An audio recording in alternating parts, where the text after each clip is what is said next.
Нэгэн ядуу өвгөн гар утасны засвар дээр очиод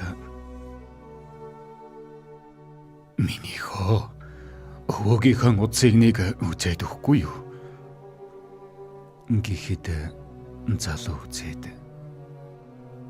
"Өвөө, таны утас зүгээр л байна да" гэж гин. Өвөөгийн царай барааж "Үгүй минийхөө өвөөгийнхөө утсыг засаад өгвөл өвөө нь мөнгөний өгнө л дөө" гэд өврөө ухаж гарлаа. Гэтэл засварчин хүү "Үгүй өвөө, таны утас эвдрээгүй байна л да. Тийм болохоор би юуг нь засах вэ? Та утсаа ав да" гэсэнд өвгөн санаа алдаад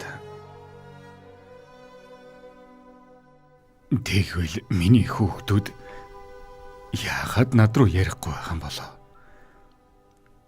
хэмээн нулимстай нүдээ гараараа шудран зогссон юм.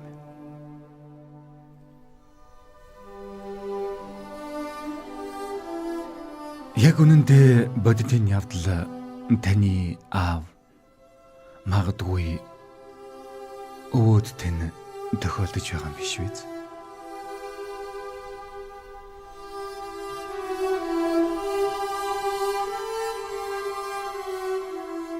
Амьдралын аянаас дөрөө мулталж алсад одсон аав ээжтэйгээ ганцхан удаа ярих эрх олдсон болоо. Авсан цалингийнхаа хитгэн төгрөгөөр нэг чаваад асгартал уйлан байж нэг ярихсан.